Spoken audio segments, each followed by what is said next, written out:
Hi students, पिछले class में हम लोगों ने इंटीग्रेशन के स्टार्ट्स के बारे में बहुत कुछ जाना था।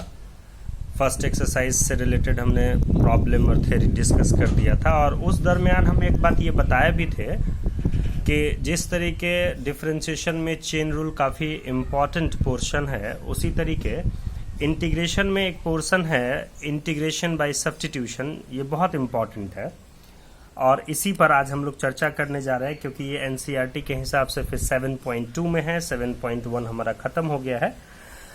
तो क्या है इंटीग्रेशन बाय सब्स्टिट्यूशन, कैसे सॉल्व करते हैं, इस बारे में हम चर्चा करते हैं। तो देखो, इससे पहले जो क्लासेस हुई थी उसमें हम लोगों ने डायरेक्ट क्वेश्चन सॉल्व करने के मेथड के बारे में जाना था और उसमें उस मेथड को हम लोग कह सकते हैं मेथड ऑफ इंस्पेक्शन, क्योंकि हमने डायरेक्ट ये पता किया था कि किसका इंटीग्रेशन क्या होता है और उस हिसाब से हमने पूरे एक्सरसाइज के क्वेश्चंस को सॉल्व किया था। अब क्या है कि अगर कोई क्वेश्चन डायरेक्ट फॉर्मूले पर नहीं है तब हम उसको कैसे बनाएं। फॉर एग्जांपल, अगर मान लीजिए इंटीग्रेशन में cos x और dx है, तो हम जानते हैं कि इसका फॉर्मूला sin x है, तो हम ऐसे बना लेंगे। लेकिन यहीं पर अगर अब हम आपको क्वेश्चन पूछे कि x into cos x square का इंटीग्रेशन क्या होगा, तो इसका कोई फॉर्मूला आपके पास डायरेक्ट नहीं है। तो इस तरह के क्वेश्चंस को हम कैसे सॉल्व करेंगे, यानी वो पोर्शन जो डायरेक्ट फॉर्मूला बेस्ड नहीं हो, मेथड ऑफ इंस्पेक्शन से नहीं निकाला जा सकता हो, उस क्वेश्चंस को हम कैसे सॉल्व करेंगे, इसके बारे में आज हम लोग डिटेल में चर्चा करने जा रहे हैं। तो देखो, मान लो एक फॉर्मेट हमने यहाँ पर लिया है कि इंटीग्रेशन का साइन है, फंक्शन जो है उस फंक्शन के अंदर में एक फंक्शन है और फिर इनटू में एक दूसरा फंक्शन है, फिर dx है। हमको जानना है कि इस टाइप के इंटीग्रेशन को हम कैसे सॉल्व करेंगे। तो होता क्या है कि जब भी कोई क्वेश्चन मेथड ऑफ सब्स्टिट्यूशन से सॉल्व होना होता है, तो उसमें किसी एक पोर्शन को हम कुछ सपोज करते हैं, कुछ मान लेते हैं और ऐसा मानते हैं जिससे वो पूरा क्वेश्चन हमारे पहले चैप्टर के ऊपर आ जाए, यानी डायरेक्ट फॉर्मूले के ऊपर आ जाए। क्या मतलब है, देखते हैं। मान लीजिए कि इस फंक्शन में हमने gx को कुछ देर के लिए t मान लिया। अब जिसको भी हम t मानेंगे तो ये जो पूरा पोर्शन है ये x के रिस्पेक्ट में इंटीग्रेट हो रहा है, लेकिन जैसे ही हम इसको t मानेंगे तो ये t के रिस्पेक्ट में हो जाएगा। इसलिए सबसे पहले जरूरी है कि हम जिस भी पोर्शन को t मानते हैं, यानी सब्स्टिट्यूट करते हैं, इसी कारण से इस मेथड का नाम भी सब्स्टिट्यूशन है। जैसे ही हम किसी फंक्शन को t से रिप्लेस करते हैं तो हम उसको फिर x के रिस्पेक्ट में डिफरेंशिएट भी करेंगे। तो gx का डिफरेंशिएशन हो जाएगा g डैश x और t का डिफरेंशिएशन हो जाएगा dt बाई dx। अब g डैश x के तरफ अगर हम dx को ले जाते हैं तो पूरा g dash x into dx dt के बराबर हो जाता है। अब इस पोर्शन का अगर हम यूज कर लें तो आप देख सकते हैं कि ये पूरा dt हो जाएगा। ठीक है, अब ये dt हो जाएगा और इसको हम लिख सकते हैं f ऑफ t, क्योंकि इसको हमने t माना है। तो ये पूरा इंटीग्रेशन चेंज हो जाएगा एक नए फॉर्मेट में, जो फॉर्मेट है यहाँ, यानी ये क्वेश्चन इस फॉर्मेट में आ गया। अब उस फंक्शन का जो भी इंटीग्रेशन होगा वो इंटीग्रेशन लिख देंगे प्लस c। बाद में जब हम क्वेश्चन सॉल्व कर लेंगे डायरेक्ट फार्मूले पर, तो t को फिर वो रिप्लेस कर देंगे जो t को हमने माना था। तो ये तरीका जो होता है इसको हम लोग कहते हैं मेथड ऑफ सब्स्टिट्यूशन। इसको समझने से पहले, आगे कुछ डिस्कशन से पहले, इस पर एक क्वेश्चन लेके हम पहले समझते हैं। देखिए, मान लीजिए ये एक क्वेश्चन हमने लिया है 2x into sine x square plus 1 का हमको इंटीग्रेशन करना है x के रिस्पेक्ट। अगर इस क्वेश्चन में हम इसी चीज को हमने ऐसे लिख दिया, देखिए साइन एक्स स्क्वायर प्लस 1 ये हमने पहले ले लिया, और तो इसी को अगर हम पहले साइन एक्स स्क्वायर प्लस 1 लिख दिए हैं और फिर 2x dx। ऐसा इसलिए किए क्योंकि इसमें हम इसको पुट करने जा रहे हैं t। अब तुरंत दिमाग में क्वेश्चन भी आएगा अभी कि सर इसी को t क्यों मान रहे हैं, क्यों नहीं मान रहे हैं। तो ये सब चीज हम लोग आगे लगातार डिस्कस करेंगे, लेकिन अभी तत्काल में हम उस थ्योरी पर एक डायरेक्ट क्वेश्चन लेना चाहते हैं कि कैसे किसी क्वेश्चन में किसी भी फंक्शन को सब्स्टिट्यूट करके हम बनाते हैं। तो देखिए, एक्स स्क्वायर प्लस 1 को हमने मान लिया t। अब एक्स स्क्वायर प्लस 1 का डिफरेंशिएशन कितना होगा, तो 2x प्लस 0, और t का डिफरेंशिएशन तो dt बाई डी एक्स। इस हिसाब से 2x और dx जो है वो dt के बराबर हो गया। इसका इस्तेमाल अगर आप इस जगह करेंगे तो ये हो जाएगा कितना, dt, और ये हो जाएगा कितना, तो sin t। तो अब देखिए क्वेश्चन कैसे चेंज हो गया, क्वेश्चन हो गया sin t dt। अब sin t का इंटीग्रेशन हम कैसे करेंगे, तो पता ही है आपको, माइनस cos t हो जाएगा, ठीक है। और t के जगह पर हमने एक्स स्क्वायर प्लस 1 माना हुआ था, तो एक्स स्क्वायर प्लस 1 डाल दिया। इस तरीके हम क्वेश्चन सॉल्व कर सकते हैं। एक बार थोड़ा सा छोटा सा समरी लेते हैं फिर से। देखिए इस फंक्शन में हम एक्स स्क्वायर प्लस 1 को t माने, हम जैसे ही एक्स स्क्वायर प्लस 1 को t माने तो हमको मिला कि 2x और dx dt के बराबर होगा। तो 2x और dx के जगह पर हमने dt डाल दिया और यहाँ पर t डाल दिया, तो क्वेश्चन बन गया sin t dt। अब sin t dt सिंपल है, sin x dx की तरह होगा। sin x का इंटीग्रेशन होता है माइनस cos x, तो sin t का हो जाएगा माइनस cos t। t का वैल्यू हमने प्लेस कर दिया और ये बन गया। तो ये सब्स्टिट्यूशन अगर यूज किया तो एक टेढ़ा मेढ़ा और कॉम्प्लेक्स टाइप का जो क्वेश्चन देखने में था वो भी बड़ा आसानी से सॉल्व हो गया। लेकिन इसको अगर हम डायरेक्ट कोई फार्मूला पर करना चाहेंगे तो नहीं होगा। तो इसी मेथड को हम लोग कहते हैं मेथड ऑफ सब्स्टिट्यूशन, यानी वैसा इंटीग्रेशन जिसमें हम किसी फंक्शन के जगह पर टी प्लेस करके यानी उसको सब्स्टिट्यूट करके उसको सॉल्व करते हैं। तो अब पहला चीज जो दिमाग में हम लोगों के आता है वो ये कि हम क्वेश्चन देख के कैसे समझेंगे कि किस चीज को टी मानना है किसको नहीं मानना है। तो वास्तविकता में इसका कोई ऐसा रूल नहीं होता है, बावजूद इसके जब आप प्रैक्टिस करते हैं, आप जब क्वेश्चंस को गौर करते हैं तो आपके समझ में आता है। लेकिन उसमें आपको सहूलियत मिले इसके लिए मैंने कुछ ट्रिक के रूप में यहाँ पर ट्रिक्स के रूप में दे दिया है। देखिए अगर कोई ऐसा क्वेश्चन हो जिसमें फंक्शन हो और उसी क्वेश्चन में फंक्शन का डिफरेंशिएशन भी कहीं एग्जिस्ट कर रहा हो, तो आप वैसे क्वेश्चन में फंक्शन को टी मान करके आप बना सकते हैं। दूसरा फॉर्मेट है कि अगर e के पावर में कोई फंक्शन है, फिर इनटू में कोई फंक्शन है, तो पावर वाले फंक्शन को हम t मानेंगे। अगर कोई ऐसा क्वेश्चन हो जिसमें रेशनल फॉर्म में दिया हुआ हो तो हम डिनोमिनेटर को नॉर्मली t मानते हैं। अगर लॉग में कोई फंक्शन है और उसी के साथ भी कोई फंक्शन है अलग से, तो फिर हम लॉग के अंदर जो फंक्शन है उसको हम t मानेंगे। इसी तरीके कोई ट्रिग्नोमेट्रिक फंक्शन के एंगल के जगह पर कोई फंक्शन होगा तो फिर उसको t मानेंगे। अगर रूट में कोई फंक्शन हो तो रूट के अंदर वाले फंक्शन को t मानेंगे। अगर दो फंक्शन हो जिसमें किसी एक फंक्शन के होल पावर में कुछ दिया हुआ हो तो हम उस फंक्शन को t मानेंगे। तो ये सब एक सिंपल ट्रिक सब है, जिस ट्रिक के बेसिस पर हम बहुत सारे क्वेश्चंस को सॉल्व कर सकते हैं। अभी कुछ और एग्जांपल मेरा लेने का मन कर रहा है, इसलिए हम एक ये एग्जांपल लेते हैं। देखिए एक क्वेश्चन है ये 10 to the power 4 root x into sec square root x by में रूट एक्स डी एक्स। अब ये देखने से बहुत भारी लग रहा होगा तुम लोगों को, लेकिन एक चीज जो मुझे तुरंत देखते ही समझ में आ रहा है कि 10x का डिफरेंशिएशन सेक स्क्वायर एक्स होता है। तो इसलिए हमने 10 वाले को एक जगह लिया, अब बाकी चीज को एक जगह कर दिया। ठीक है, ऐसा करने के बाद अगर हम इसको अब t मानते हैं तो आपको चेन रूल आता ही होगा। इसका जो डिफरेंशिएशन होगा वो इस तरीके होगा, d tan root x by d root x into d root x by d x और इज इक्वल टू में हो जाएगा d t by d x. तो इसको जब हम डिफरेंशिएट किए तो sec square x root x into 1/2 root x और d t by d x. अब इस पोर्शन को थोड़ा सा अगर हम गौर करें तो हमको पता चला कि हमको इसकी जरूरत है, यानी सेक स्क्वायर रूट एक्स की और बाई में रूट एक्स की। तो हम सेक स्क्वायर रूट एक्स और बाई में रूट एक्स ले लेते हैं, 2 को उधर ले जाते हैं और dx को इधर ले आते हैं।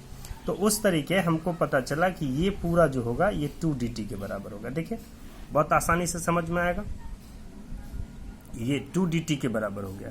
तो अब हमारा जो क्वेश्चन होगा वो चेंज हो जाएगा किस फॉर्मेट में, तो इस फॉर्मेट में t to the power 4, यानी यहाँ जो है इस एंगल से समझ में आएगा। देखो t to the power 4 into ये पोर्शन हो गया 2 dt। तो अब बिल्कुल आसान हो गया, 2 हो जाएगा बाहर और t to the power 4 का इंटीग्रेशन आपको पता है, t to the power 5/5 plus c। अब t के जगह पर हमने tan रूट एक्स लिया था तो tan रूट एक्स डाल दिया, आंसर है। तो इस तरीके क्वेश्चंस को सॉल्व किए जा सकते हैं। कुछ और एग्जांपल है, मान लीजिए आपको एक क्वेश्चन है ये x root under 1 + 2x square. अभी कुछ देर पहले मैंने बोला है कि अगर कोई फंक्शन रूट के अंदर में है तो उस अंदर वाले को हम लोग t मानेंगे, इसीलिए इसी को फिर इस फॉर्मेट में लिख दिए हैं जो समझने में थोड़ा आसानी हो। रूट वाला चीज पहले, बाकी चीजें साइड में। अब अगर हम इसको t मानते हैं तो इसका डिफरेंशिएशन पहले करेंगे। जिसको भी हम t मानते हैं पहले उसको हम डिफरेंशिएट कर लेते हैं। अगर हम इसको डिफरेंशिएट कर रहे हैं तो हमको मिल रहा है x dx dt/4 के बराबर होगा। x dx के लिए चूंकि यहां पर है तो x dx के जगह पर हो जाएगा dt/4, और ये अंदर वाला हम पूरा t मान चुके हैं यहां से, तो ये हो जाएगा √t। तो 1/4 हो जाएगा बाहर, यानी इसको आप ऐसे लिख सकते हैं 1/4 और √t dt। रूट का मतलब हो गया t⁻²। तो इस तरीके इसका फिर इंटीग्रेशन हम कर दिए, सबको सिंप्लीफाई कर लेंगे, t का जो वैल्यू है वो प्लेस कर देंगे, हो गया आंसर। ये भी एक सब्स्टिट्यूशन का हो गया। एक और क्वेश्चन लेते हैं। अब देखिए यहाँ पर ये वास्तविकता में मैंने हर टाइप का लिया। जैसे e के पावर में रहेगा तो क्या मानेंगे, रूट में रहेगा तो क्या मानेंगे, ट्रिग्नोमेट्रिक फंक्शन के पावर में कुछ दिया रहेगा तो क्या मानेंगे, एंगल में रहेगा तो क्या मानेंगे। इस टाइप से हम आपको हर तरह के क्वेश्चंस पर डिस्कशन किया। तो अब आती है बात कि अगर इस टाइप का कोई क्वेश्चन है जिसमें e⁻ में कुछ दिया हुआ है कोई फंक्शन, तो कैसे बनाएंगे। तो इस क्वेश्चन में स्वाभाविक बात है, हमने कुछ देर पहले बोला है कि अगर किसी भी क्वेश्चन में e के पावर में कोई फंक्शन है और फिर कोई फंक्शन है तो आप इसको t मानते हैं, पावर वाले को। तो स्वाभाविक तौर से यहाँ पर हम x² को t मानेंगे, और वही चीज हमने यहाँ पर किया है। और इससे हमको मिला कि x dx dt/2 के बराबर होगा, और हमारे पास x dx भी है क्वेश्चन में, तो x dx हो जाएगा dt/2 के बराबर, और ये x² को हमने t माना है। अब इसको अगर ऊपर ले जाएंगे तो -t होगा। e⁻t का डिफरेंशिएशन e⁻t होता है, उसी तरीके e⁻t का इंटीग्रेशन e⁻t होता है, और e⁻t का इंटीग्रेशन e⁻t होता है। और अगर माइनस रहे तो माइनस बाहर लग जाता है, तो उस हिसाब से इसका इंटीग्रेशन हो जाएगा -e⁻t। फिर t का वैल्यू डाल दिया, क्वेश्चन सॉल्व। तो ऐसे कुछ एग्जाम्पल्स के साथ मैंने ये समझाने की कोशिश की है कि किसी भी सब्स्टिट्यूशन वाले क्वेश्चन में आपको सिर्फ और सिर्फ ये पता करना होगा कि किसको हम t माने, और जो भी t मानने वाला होगा उसको प्लेस करके क्वेश्चन को x के जगह पर आपको t के फॉर्म में चेंज करना होगा, और जैसे आप x में इंटीग्रेट कर रहे थे उसी तरीके t में इंटीग्रेट करना होगा। और जब आपके पास इंटीग्रल्स t के फॉर्म में आ जाएगा तो लास्ट में t के जगह पर आपको वही वैल्यू प्लेस करना होगा जो आपने पहले माना था। अब आपको हम कुछ ट्रिक्स के बारे में बताएंगे जो बहुत बहुत काम का है, और जो पहला उसमें ट्रिक ले रहे हैं हम वो है ये।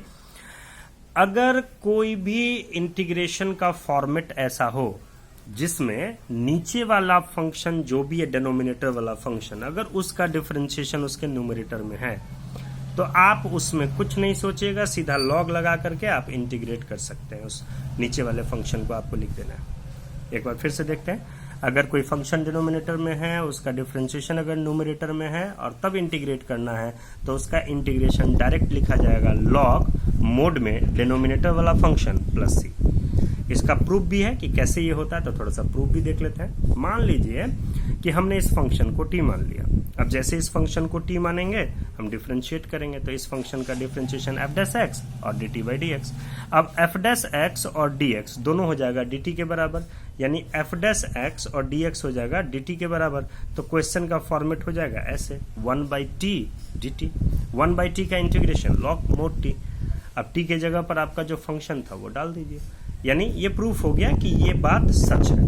अब इसका इस्तेमाल लगातार होगा, कई जगह होगा, यानी कम से कम 100 बार से अधिक हमको इसको इस्तेमाल करना है जब तक हम लोग इंटीग्रेशन पढ़ेंगे। इसलिए ये बहुत ज़रूरी और काम का ट्रिक हो जाता है। थोड़ा सा इसका पहले कुछ एग्जाम्पल्स लेते हैं।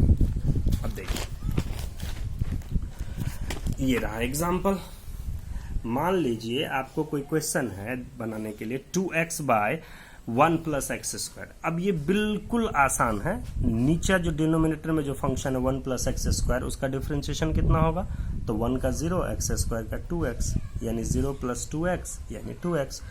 मीन्स नीचे वाले फंक्शन का डिफरेंशिएशन ऊपर में है, डिनोमिनेटर का डिफरेंशिएशन कहाँ है, न्यूमरेटर में। तो डायरेक्ट हो जाएगा इसका आंसर लॉग मोड में 1 + x², है ना आसान। अब इसी पर थोड़ा सा टेढ़ा क्वेश्चन ले लिए, x plus x log x dx। वैसे ये सब आप खोजिएगा क्वेश्चन एनसीईआरटी में कहीं ना कहीं आपको एक्सरसाइज या एग्जाम्पल में मिल ही जाएगा। जितना भी क्वेश्चन में डिस्कस किया वो सब बुक का ही है।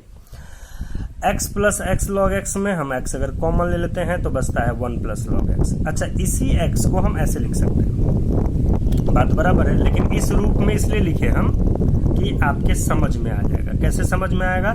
तो नीचे वाला फंक्शन का जो डिफरेंशिएशन है वो ऊपर में 1 का 0 और प्लस log x का 1/x, इसलिए डिनोमिनेटर का डिफरेंशिएशन 1/x हो गया जो कि न्यूमरेटर में है।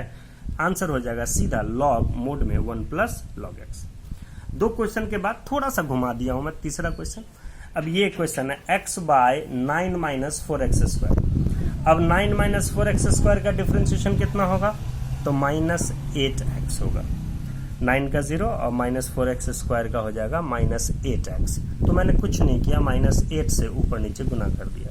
ये ऐसा इसलिए किया क्योंकि अब इसका डिफरेंशिएशन ऊपर में है, इसलिए डायरेक्ट हम लिख सकते हैं log 9 माइनस 4x स्क्वायर को मोड में ले लिए प्लस c। आंसर हो गया। इसी तरीके और भी कुछ एग्जाम्पल्स मैंने लिए, कुछ खतरनाक एग्जाम्पल देखने वाले।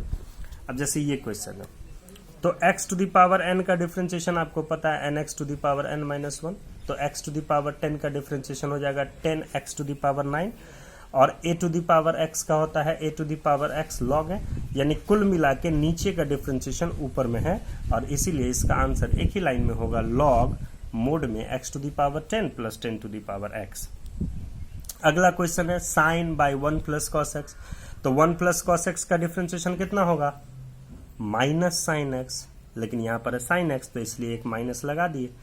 इससे क्या हो गया कि इसका डिफरेंशिएशन ये है, इसलिए सीधा लॉग में आंसर हो जाएगा।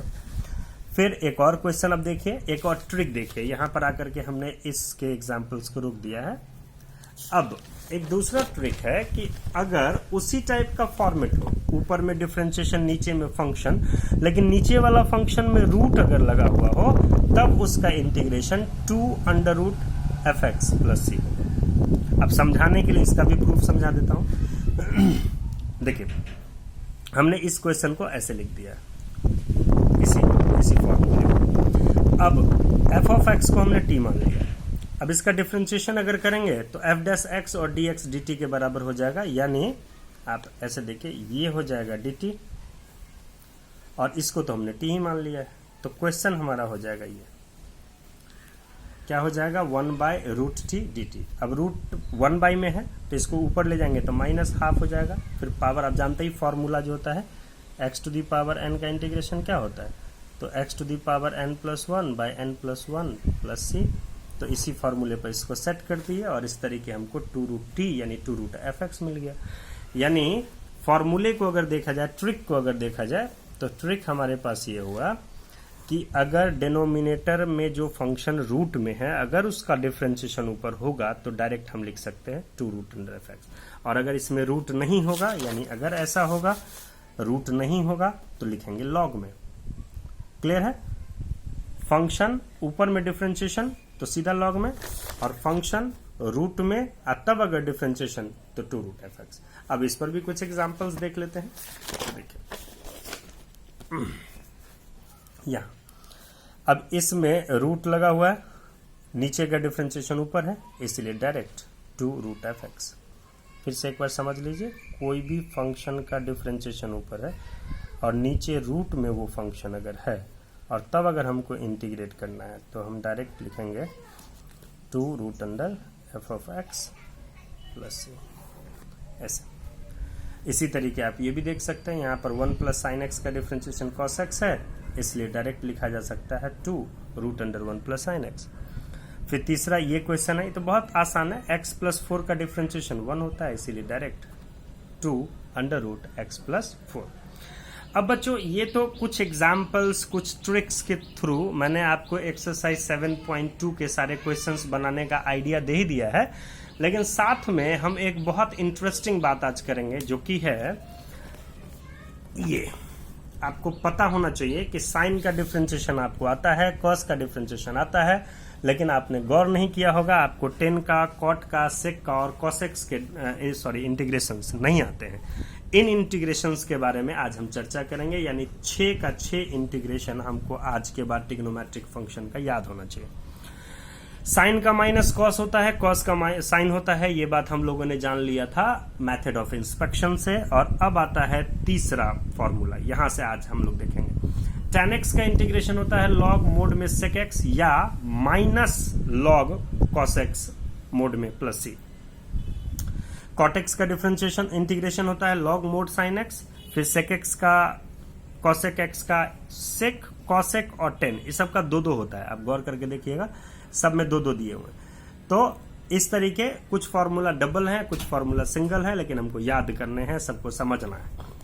चूंकि पहला दोनों फॉर्मूला हम लोग मेथड ऑफ इंस्पेक्शन से कर लिए थे, इसलिए तीसरे फॉर्मूले से चलते हैं। हम जानना चाहेंगे पहले कि कैसे होता है ये, और फिर बाद में जब आएगा तो उसका यूज भी किया जाएगा। तो क्वेश्चन नंबर फॉर्मूला नंबर 3 की बात करते हैं, tan x के इंटीग्रेशन के बारे में जानते हैं। चलिए यहाँ आते हैं, हम जानना चाहते हैं tan x का इंटीग्रेशन कैसे होगा। तो tan x होता है साइन बाई कॉस एक्स।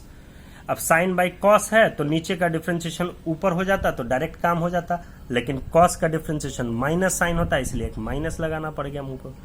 अब चूंकि माइनस हमने जब लगा दिया तो नीचे का डिफरेंशिएशन ऊपर, इसीलिए डायरेक्ट हम इसको लिख सकते हैं लॉग मोड कॉस एक्स।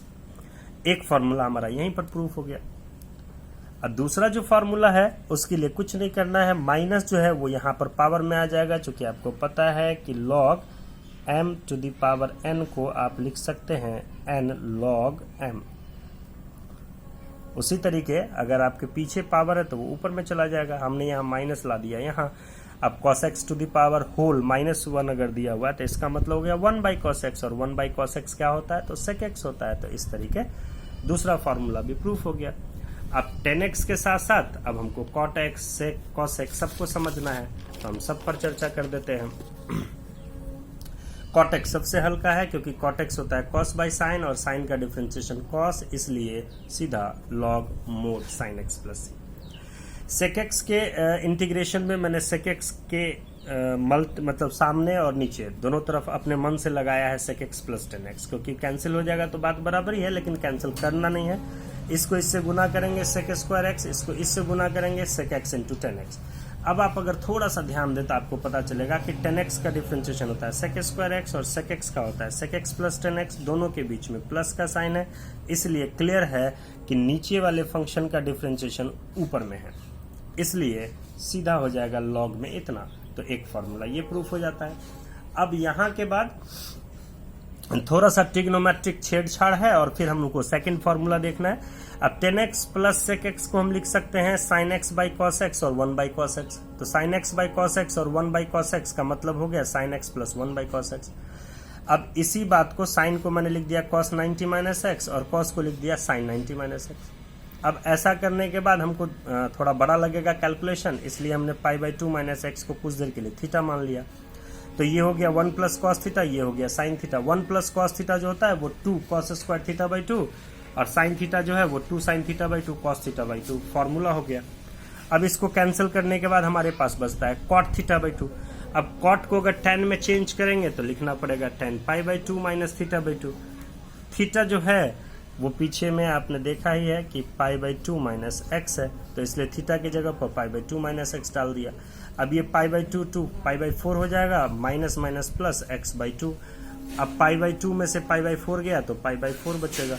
तो इस तरीके ये दूसरा फॉर्मूला भी प्रूफ हो गया। अब बात आती है cosec x की। अब cosec x में भी हमको अपने मन से गुना और भाग करना था cosec x minus cot x से। ऐसा करने के बाद ऊपर में हो जाता है cosec square x minus cosec x into cot x, और नीचे में हो गया cosec x minus cot x। अब इसको आपको समझने के लिए मैंने एक स्टेप और लिखा है। Minus cosec x into cot x को पहले लिख दिया है, cosec स्क्वायर x को बाद में लिख दिया है, cos x सेम लिखा हुआ है, और माइनस cot x को लिख दिया है प्लस माइनस cot x। अब देखिए cosec x का डिफरेंशिएशन क्या होगा, तो minus cosec x into cot x, और cot x का डिफरेंशिएशन होता है माइनस cosec स्क्वायर x, इसलिए माइनस cot x का डिफरेंशिएशन हो जाएगा cosec स्क्वायर x। बात हम जितनी भी कर लें, बात सीधी बात ये कहना चाह रहे हैं कि नीचे का जो फंक्शन है उसका डिफरेंशिएशन ऊपर में है, इसीलिए लॉग में इसका आंसर हो जाएगा। तो ये फिर एक फॉर्मूला प्रूफ हो गया।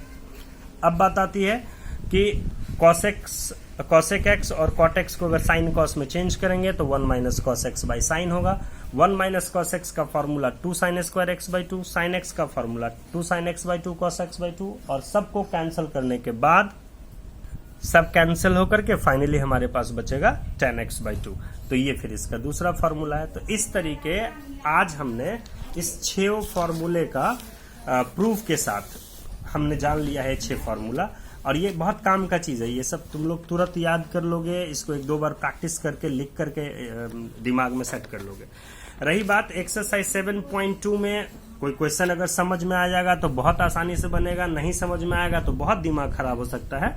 तो मैंने इतना कुछ बताने के बावजूद भी सोचा था कि तुम लोगों को कुछ और क्वेश्चंस अलग से बता दूं, स्पेशल क्वेश्चंस, लेकिन फिर मेरे दिमाग में आया बनाने के बाद कि 1-2 क्वेश्चन ही बता देता हूं, पहले तुम लोग बनाओ, फिर जो दिक्कत होगा वो ग्रुप में डिस्कस करना, फिर हम वहां पर सॉल्यूशन दे देंगे जहां दिक्कत होगा। अब देखो एक क्वेश्चन और मैं डिस्कस करने जा रहा हूं अंत में, वो है 7 नंबर। एक क्वेश्चन है x root under x plus 2 dx, इसको इंटीग्रेट करना है। कैसे इंटीग्रेट करेंगे? तो रूल के हिसाब से हमने पढ़ा है कि जो भी फंक्शन रूट के अंदर में होगा हम उसको t मानेंगे। x प्लस 2 को अगर t मानेंगे तो इसका डिफरेंशिएशन करने के बाद हमको एक रिजल्ट सामने आएगा कि वो dx और dt दोनों बराबर होगा। अब यहाँ पर हम t प्लेस कर देंगे, यहाँ पर dx के जगह पर dt प्लेस कर देंगे, लेकिन इस x का क्या करेंगे उसके लिए हम यहाँ पर इसको दिखा दिए कि इसमें कोई भी टर्म होगा फाइनली जब आप सब्स्टिट्यूट करेंगे तो वो सब कुछ t में चेंज होना चाहिए, कुछ भी जो है फिर x में नहीं होना चाहिए। तो हमने फाइनली इसको t में चेंज कर लिया। अब इसको इससे मल्टीप्लाई करेंगे, इसको इससे मल्टीप्लाई करेंगे तो ये हो जाएगा।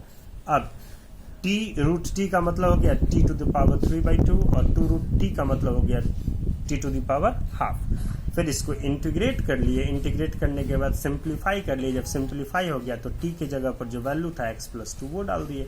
इस तरीके सोल्यूशन हो गया। तो आप लोग पूरे एक्सरसाइज के क्वेश्चंस को बनाइएगा। एक्सरसाइज 7.2 आपका होमवर्क हो गया। दूसरे बुक से भी प्रैक्टिस कर सकते हैं। किसी भी तरह का कोई भी क्वेश्चन दिक्कत होगा आप ग्रुप में डालेंगे, हम उसका सोल्यूशन देंगे। Thank you.